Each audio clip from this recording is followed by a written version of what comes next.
하이탑 2권에 맞네. 96쪽.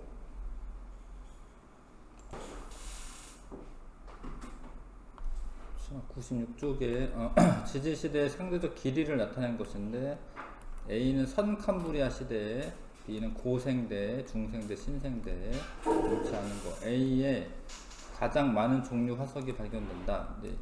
시기는 제일 긴 기간이지만 화석이 가장 많이 발견되는 게 아닙니다. 이때는 생명체도 별로 없었고, 화석이 된다 하더라도 지각 변동을 많이 받았기 때문에 화석이 이제 또 소멸할 수가 있어요. 그게 틀렸고, 1번의 답은 옳지 않은 거니까. B 시기 고생대 때 오존층이 형성이 되었습니다. 고생대한 중간 농도의 오존층이 형성되고, C 시대 공룡과 거치 식물이 번성하였다. 식물은 이제 양치 식물 이때 번성하고, 거치 식물 이때 번성하고, 속시 식물은 이때 번성하고, 그 다음에 식물 이거는 이제 식물은 그렇고, 동물 같은 경우에 이제 고생대 때는 어류랑 양서류가 번성하고, 중생대 때는 이제 파충류가 번성하고, 공룡이죠. 그 다음에 이때는 이제 신생대 때는 이제 포유류가 번성하고요. 조류도 있긴 한데, 조류도 이제 나오는 거긴 한데, 이런 식으로 이제 진화가 되어 왔습니다. C시대 기후는 빙하기가 없었어요. 중생대 때는 빙하기가 없었어요. 전반적으로 온난화였다. 고생대 때는 빙하기가 2번 있었고, 신생대 때는 신생대 말기 때 빙하기가 있었습니다. D시대에 히말라야 산맥이 형성되었다. 신생대 때 히말라야 산맥이 형성됩니다. 알프스 산맥과 히말라야 산맥이 형성이 되죠. 1번 답. 암모나이트랑 산호가 발견되네요. 암모나이트는 이제 화석이 발견된 지역은 과거에 온난 다습한 육지였다. 암모나이트는 일단 육지는 아니고 바다 생물이고, 암모나이트는 중요한 게 이제 중생대 때 표준화석이기 때문에 중생대라는 걸 알 수가 있죠. 시기를 알 수가 있죠. 그러니까 이런 거는 이제 시상화석의 특징이 되겠죠. 이런 게 시상화석인데, 산호가 발견되면은 얕고 따뜻한 바다가 되겠죠. 얕고 따뜻한 바다. 그래서 화석은 생존기간이 길어요. 분포 면적은 좁고, 이게 다 틀렸고. 지지시대 구분하는데 이용되는 화석은 가가 표준화석이죠. 표준화석이 지지시대를 구분하는 데 기준이 됩니다. 됐나요? 3번에 삼엽층은 고생대인데 화폐석은 신생대거든요. 근데 요 사이에 시간 간격이 되게 긴 건데, 그러면 여기가 사실 부정합이라고 하는 게 있는 겁니다. 이게 여기가 깎였다가 다시 쌓인 겁니다. 고사리는 시상화석이고, 육지를 알 수 있고요. 공룡 발자국은 중생대인데, 공룡 발자국은 육지 환경이라는 걸 또 알 수가 있습니다. 지층이 퇴적된 순서는 A, D, B 괜찮네요, 그죠? C층은 따뜻하고 얕은 바다가 아니라 육지죠, 육지. 습한 육지. 가 지역은 지층이 퇴적될 당시에 육지 환경이었다. 가는 바다, 둘 다 바다예요. 근데 화폐석도 바다고 삼엽층도 바다입니다. 그러니까 여기는 다 바다 환경인 거죠. 기억 1번.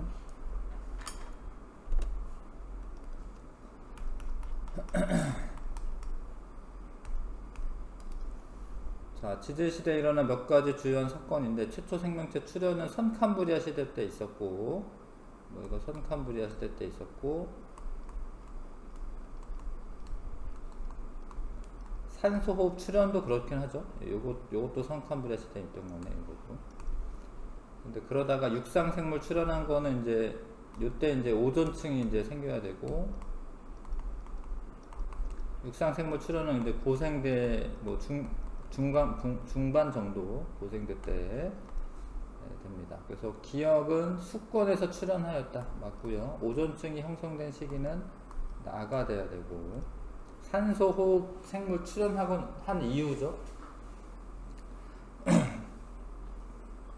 공기 중에 산소가 쌓여야 되기 때문에 그렇고요. 최초의 광합성 생물은 나시기에 출현하였다. 광합성 생물은 이제 산소 호흡 생물 출현 전이죠. 내가 이거 아까 잘못 읽었구나. 산소 호흡 생물이 출현하려면 산소가 많아야 되잖아. 그러려면 이제 요 사이 정도에 이제 요런 일이 그 최초의 광합성 생물인 남세균 뭐 이런 남세균 이런 게 여기 생겼어야지 산소가 쌓이고 그 이후에 산소 호흡 생물이 출현하는 거죠. 그렇죠? 그러면 이거는 가시기가 되겠네. 가시기. 1번 답이고요. 되시지요? 그렇죠? 네, 넘어가겠습니다. 자, 요거는 삼엽충이 보이니까 고생되고, 이건 공룡이죠. 이건 중생대. 가시대는 나시대보다 지질시대의 상대적 길이가 길어요. 고생대가 더 깁니다. 나시대에 겉시식물이 번성하였다. 가시대에는 양치식물이 번성합니다. 겉시식물은 중생대 때 번성합니다. 나시대는 전반적으로 기후가 온난하였다. 근데 사실 다 전반적으로 온난하긴 해. 전반적으로 온난한데 고생대 때는 빙하기가 2번 있었고 중생대 때는 빙하기가 없었어요. 하여튼 온난한 거는 맞으니까 기억 디귿 4번. 그 다음에 갑주어는 이제 어류죠. 어류. 고생대 때 공룡은 중생대, 화폐석은 신생대고요.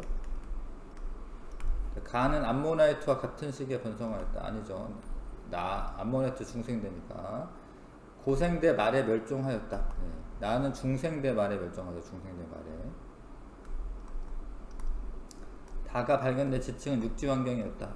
이 화폐석도 바다 환경입니다. 바다 환경. 바다에 사는 뭐 이렇게 뭐 벌레 같은 애입니다. 그래서 아니고 양치 식물이 유공층이라고 하나 하여튼 그런 거고요. 이거는 양치 식물이 번성하던 시대에 형성됐던 화석은 가다. 맞죠? 고생대. 다가 발견된 지층은 가가 발견된 지층보다 먼저 퇴적되었다. 가가 제일 오래된 거죠. 아니죠? 가가 제일 오래됐습니다. 자, 수륙 분포가 요랬던 건 판계야죠. 판계야. 고생대 때 말에 요거는 이제 현재랑 비슷하니까 신생대고 요건 이제 갈라지는 거예요. 이게 인도양, 대서양 이렇게 생기는 겁니다. 이런 거는 중생대 때가 됩니다. 가시기에 생물이 대멸종이 일어난 게 맞고요. 중생대 수륙 분포는 나이다. 아니고 신생대고 해안선 총 길이는 가보다 나일 때 길었다.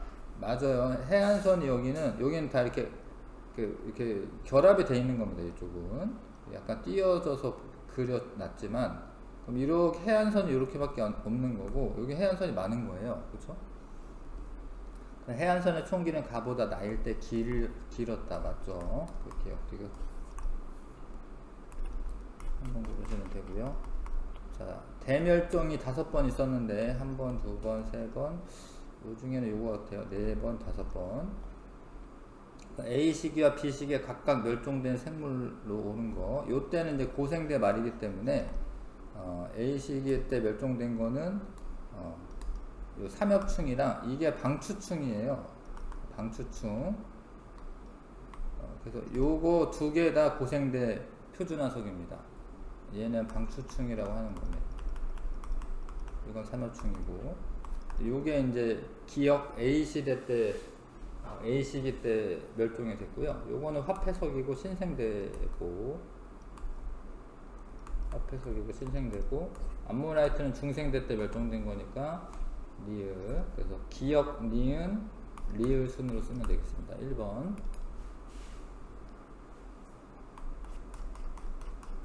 되시지요? 네, 넘어가겠습니다. 이거 했죠? 수업했죠? 네, 생물 진화에 대한 설명으로 옳은 것. 일정한 방향으로 진화한다. 이게 뭔가 맞아 보이는데 그렇지 않고 환경이 어떻게 변할지 모르죠. 사실 환경 변화에 환경 변화에 따라서 이제 진화가 일어나는 거기 때문에 일정한 방향이라고 볼 수가 없습니다. 고등한 생물만 살아남는다. 이것도 마찬가지예요. 뭐가 고등한 생물인지 사실은 뭐가 우리가 고등한 생물이긴 하구나. 근데 이제 중생대 때 공룡이 제일 고등한 생물이거든요. 공룡이. 근데 공룡이 다 멸종했잖아요. 그러니까 그 시대 때는 이제 오히려 작고 뭐 이렇게 약간 털이 있고 그런 포유류가 더 살아남을 수가 있었던 거거든요. 그래서 꼭 고등한 생물만 살아남는 건 아니다라는 거죠. 그 짧은 시간 동안에 일어나는 생물의 변화는 아니고 긴 시간 동안에 일어나고 우수한 형질을 가진 생물은 선택되는 과정이다. 이것도 우수한 형질이라는 게 환경에 맞는 그런 형질을 가진 개체가 살아남는 건데 자연 선택되는 건데 이것도 뭐가 우수한지는 이제 환경에 적응을 할 수 있는 그런 형질을 가지고 있어야 되는 거거든요.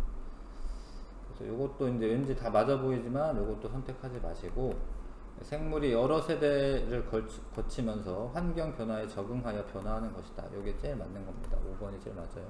네. 다른 거는 이제 맞아 보이지만 그렇지가 않습니다. 다윈이 주장한 자연선택설의 내용으로 옳지 않은 것은 생물의 자손을 과잉 생산하는 경향이 있어요. 생물은 자손을 과잉 생산을 합니다. 너무 많이 태어난다는 거지. 그러면 이제 경쟁을 해야 되는데 그때 이제 애들이 변이를 가지고 있습니다. 근데 진화를 일으키는 중요한 요인은 돌연변이다라고 하는 거는 이제 돌연변이설이 따로 있어요. 돌연변이설. 그건 이제 자연선택설하고는 별개의 이야기이기 때문에 고르기는 2번을 고르셔야 되고 먹이나 서식 공간이 한정되어 있어서 개체 간의 생존 경쟁이 일어나고 근데 그럴 때 변이가 있어. 근데 그 변이가 환경에 적합한 변이를 가진 애들은 살아남아서 자연 선택되는 거죠. 그래서 반복적으로 뭐 자손을 이제 태어나겠죠. 근데 자손은 자기가 가진 그 변이랑 비슷하게 태어나는 거예요. 그래서 그 작은 변이가 누적되어 새로운 종이 출현하게 된다라고 설명하는 겁니다. 답은 2번 고르시면 되고 다윈의 자연선택설에 따른 진화 과정을 순서를 옳게 나타낸 것은 과잉 생산이 먼저 있고 근데 개체 변이가 있는데 생존 경쟁을 해서 살아남아서 자연선택을 받으면 진화로 이어진다. 1번이 답이죠. 1번이 답입니다. 자, 근데 요런 거죠. 기린이 목이 긴 애도 있고 짧은 애도 있었는데 작고 이거 그 높이 있는 먹이를 이렇게 먹으려고 하다 보니까 얘는 이제 죽은 겁니다. 얘는 잘 못 먹고 그럼 얘는 자손을 못 남겼고 얘네들은 자손을 남길 테니까 점점 목이 긴 상태가 된 거죠. 가에서 목이 긴 기린 사이에 갑자기 목이 짧은 형질이 태어났다. 그런 거는 돌연변이설이거든요. 갑자기 태어난다 이런 거는. 그래서 이거는 아니고요. 이거는 자연선택설에 들어가는 게 아니라 아니고 나에서 목이 긴 형질이 기린의 생존에 유리하게 작용했다. 이게 맞는 거죠. 예. 다에서 목이 긴 형질은 자손에게 유전된다. 유전되죠. 유전됩니다.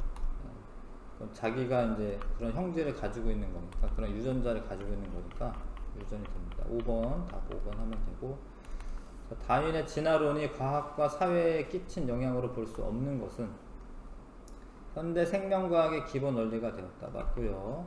생물종에는 계층이 존재한다고 이해하게 되었다. 뭐 일부 맞습니다. 일단은 동그라미 쳐놓고 그러니까 뭐 우월한 애가 있다라는 거예요. 우월한 애가 있다. 일단은 동그라미 쳐놓고요. 진화 관점에서 생물 간의 유연 관계를 이해하게 되었다. 이것도 맞고요. 유연 관계는 멀고 가까운 관계인데 진화를 하다 보면은 그래도 이제 뭐 비슷한 애들이 이렇게 진화를 해서 비슷한 형태를 가지고 있죠. 그래서 유연 관계를 이해하게 된 거 맞고 자유로운 경쟁을 바탕으로 하는 자본주의 발달에 영향을 주었다. 맞죠? 자연 선택의 원리를 사회나 국가에 적용한 사회 진화론이 발달하였다. 이것도 맞는데, 그러면 이제 2번이 그런 거네. 2번이 생물 종에는 계층이 존재한다라고 이해하게 되었다.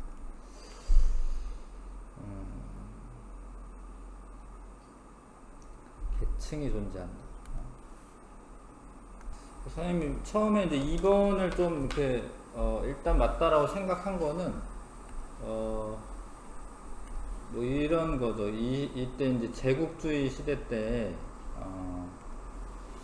좀 더 그 우월한 사람들이 다른 사람들을 이렇게 지배하는 거를 정당화하거든요. 제국주의 시대 때 우리가 이제 백인이나 이런 사람들이 우리가 우월하니까 생존 경쟁에서 너희들을 지배하는 걸 당연한 거야. 뭐 이렇게 정당화하는데 그런 면에서 계층이 존재한다는 걸 이해하게 되었다를 이제 일단은 맞다를 한 거거든요. 다른 게 다 맞고 이거는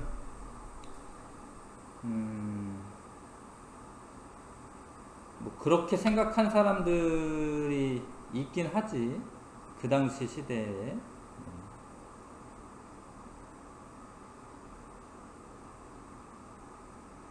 요 말은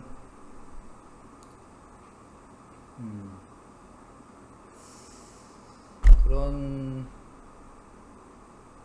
관점에서 이해를 했는데 이제 해설을 보니까 근데 이게 생물 종이잖아. 생물 종. 같은 종끼리 계층이 존재하는 건 아니고 생물 종에는 해설은 이렇게 되어 있네요. 환경에 성공적으로 적응한 동등한 존재로 이해하도록 하였다. 뭐 이렇게 되어 있네요. 조금 보기가 아무튼 이 시대 때는 이제 제국주의를 정당화합니다. 그런 이론을 펼쳐요. 사람들이 그런 면이 있는데 요거는 이제 하여튼 잘못 이해했다라고 보셔야겠네. 이거는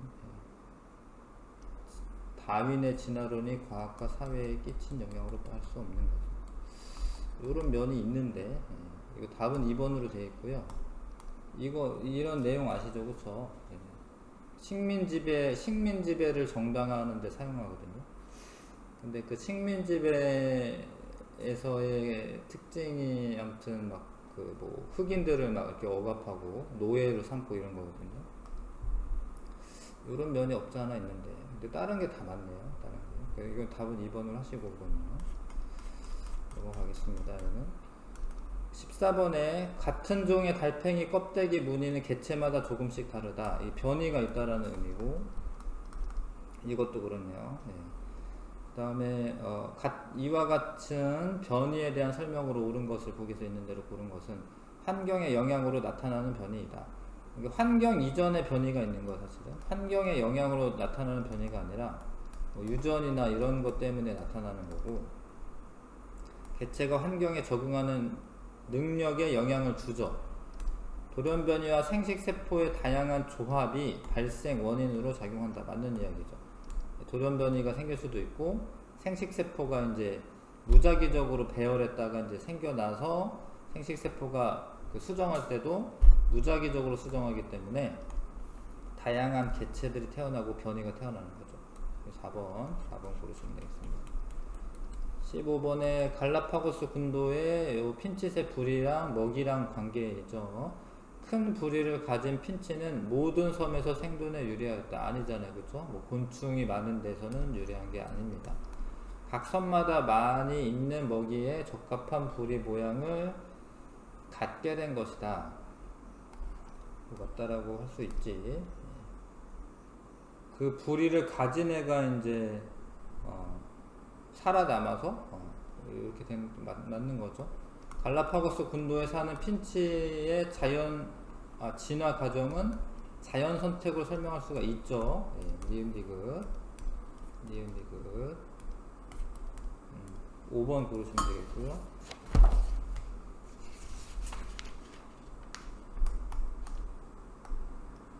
그 다음에 근데 이런 이제 그림을 잘 보셔야 되는데 고립된 서식지에서 나방의 집단 진화 과정에 나타난 것인데 여기 까만 애가 하나도 없잖아요, 그쵸? 그런데 갑자기 태어난 거는 얘는 돌연변이가 생긴 거예요. 돌연변이가 이거 생긴 겁니다. 그랬는데 이 환경이 좀 어두운 환경이었나 보지.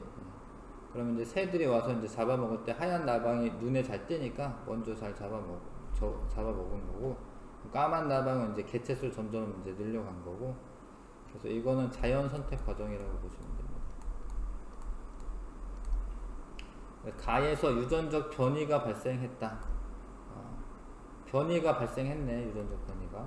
나에서 환경이 어둡게 변했을 것이다. 뭐 그랬을 거라고 예측이 되고, 나에서 날개 색깔이 흰색인 형질보다 검은색인 형질이 생존에 유리하게 작용하였다. 맞죠?